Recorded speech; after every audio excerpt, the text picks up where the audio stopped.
Hail Muvi Wachilungamo, hello. Hail Muvi Wachilungamo, hello. Oh, hail Muvi Wachilungamo, hello. We must hail this spear of truth because it's the only avenue that will free our nation.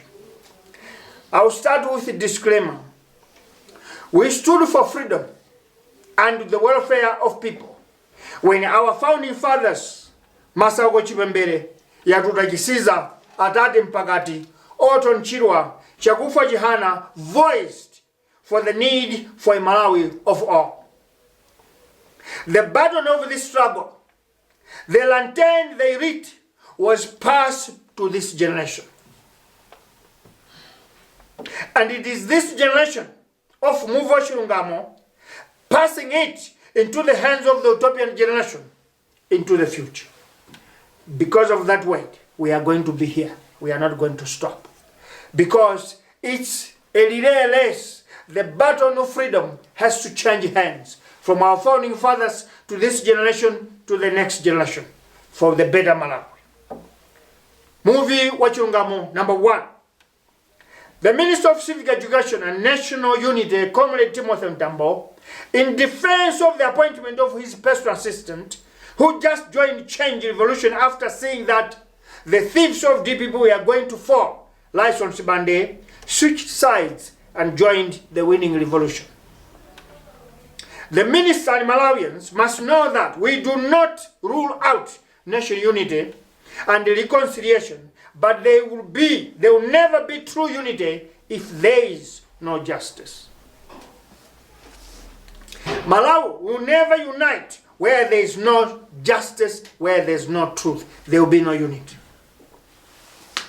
Allowing the evil of DPP to be part of an initiative for unity is a suicide of the revolution. As a minister responsible for civic education and national unity, you must first seek truth and justice before anything and everything else. Movie number 2, but before I go to movie number 2, let me come in. The former president, Peter Mutharika, had just visited, the people of Northern Eastern region just visited, paid him a visit, where instead of being a statesman, instead of being a patriot, instead of accepting utopianism, reality, he came back and started lying to the people. Former President Peter Mutharika told Malawians that he's going to bounce back in power in 2025. Mr. Mutharika, if there was a space where reality demands, he was supposed to come and apologize to the country. Apologize to his 1.7 million people that voted for him, that he lied to them. Because as I speak to you now, many people out of the 1.7 million, maybe I can say 1 million people, they are adamant. Their mouths are agape. How did we trust a thief? How did we vote for a mafia? How could we be so stupid to believe the people that were milking our resources? They didn't know this.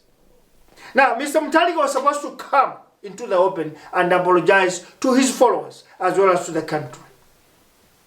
His bodyguard became the richest person in Malawi on his watch, and he did not do anything.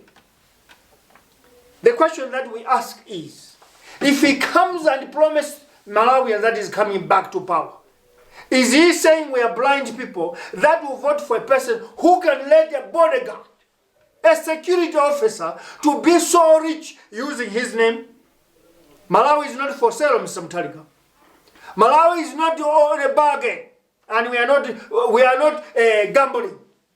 We are not going to let you come back to power if you do not solve this mistake. And we want to say, as long as Muvi Wachilungamo still exists, DPP with this mentality will never get back in power. And it's a promise. There is a story of TPIN used by the president. You have not stood up and clarified the matter. And you promise people that you're coming back to power. How will you come back to power when we are against what you did? Because in other words, we are demanding that if the law enforcement agencies of our country are anything to trust, you have to be locked. Just as Chisale was locked, you must be locked too. Anybody who broke the law, particularly in this case, whereby you were used as an advantage, you use your office as an advantage, instead make Indians, bodyguards, wife, stepchildren to enrich themselves through your pin. That is extortion. That is criminal. Subject for justice. Moving number 3. Malawi Defense Force juniors, soldiers, citizens of Malawi, together with Muvi Wachilungamo, demand the retention or the return of General Vincent Nundwe. General Nundwe was not chosen by President Peter Mutharika. General Nundwe was chosen by the soldiers themselves in the barracks. After General Spoonie failed the soldiers. And General Nundwe was a man of principle who stood by the Constitution of the Defense Force and the Constitution of the Republic of Malawi. And his sin for him to be chopped or fired was that he stood by the Constitution. That's why President Peter Mutharika fired Mr. Nundwe. Now, by public demand, by popular demand, Malawians demand to President Lazarus Chakwera that General Vincent Nundwe be returned back to the barracks. He has a better duty to do, and he must complete his contract. In addition, let's not beat the bush here. This is the man that commanded his soldiers not to shoot the demonstrators. And it is the demonstration that we undertook for 10 months that has brought Tonsi government into State House. That is General Nundwe. If General Nundwe had acted against the will of the people, against the will of the Constitution, and listened to the commands of Peter Mutharika, we could not be free today. General Nundwe deserves to go back to his job. And for you, General Nundwe, if you are listening, you must go back and continue your good work so that you can infuse, you can let the other soldiers inherit your professionalism. Moving number 5.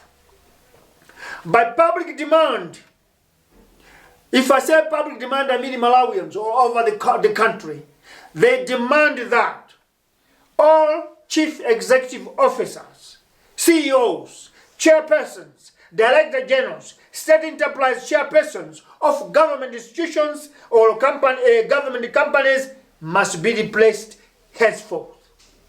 And they give a list of them. Starting with the Anti-Corruption Bureau Director General, Mr. Lenig Matemba, must be replaced. And Makra, Mela, MBC, all the state institutions, their bosses must be replaced because they are the people that were in the axis of evil. We hear of the corruption. We hear of the billions of money that were being siphoned by these directors. So they need to go. Mr. Matemba says now there was a tsunami of corruption in the Malawi government. But he is sitting on a file of Mr. Tom Mpinganjira, Mr. Brown Mpinganjira, Mr. Lloyd Muhammad, who are among the people that bribed, that wanted to bribe the Constitutional Court judges. Nobody has been arrested. Now, if you come and say tsunami has come out, why do you act now? Anybody who acts under the influence of political interference is not a professional. He must be sacked. If Mr. Matemba, you were a professional, you could do what one woman in ESCOM did. One woman in ESCOM, when she was told to sign a procurement of equipment that was fraudulent, she said, I would rather resign than sign on this stupidity. That's professionalism. When you are a professional, you don't want to get money out of appeasement. you do what you learned from your school or what your skill commands. Therefore, all CEOs must get out now, as of yesterday. In addition to that, the demand says high commissioners, ambassadors of Malawi, elsewhere where they go or where they are, they must be recalled henceforth, because the interests that they are pursuing in those countries are not of Tonse government. They are for DPP and Peter Mutharika, a tsunami system of corruption. Movie number 5. Number 6. Malawi must revisit its investment policy. Cities, towns and municipalities must be invested by mega investors on a 49 and 50% interest. This is perhaps a time when citizens of Malawi must be given value to their citizenship. In other countries, investment is given 51% to local citizens and 49% to foreign investors. Why? Because 49% that come with their investment, they come for profit. But 51% of the people that are in Malawi is not for profit, but development of the country and development of livelihoods. Therefore, we need change of foreign policy, investment policy or investment code in Malawi. Local Africans from other nations, they must also be forced to venture into partnership of 49 to 51% with local citizens. And that is a must.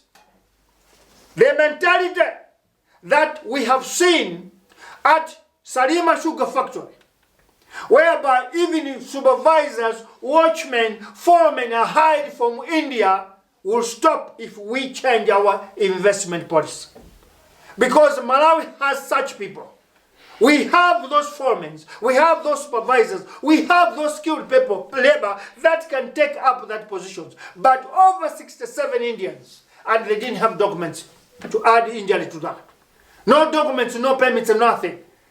They said they're expatriates. What are you expatriating in Malawi? No, we are mopping toilets. What a nonsense. Therefore, we need change of our investment policy henceforth so that our people should benefit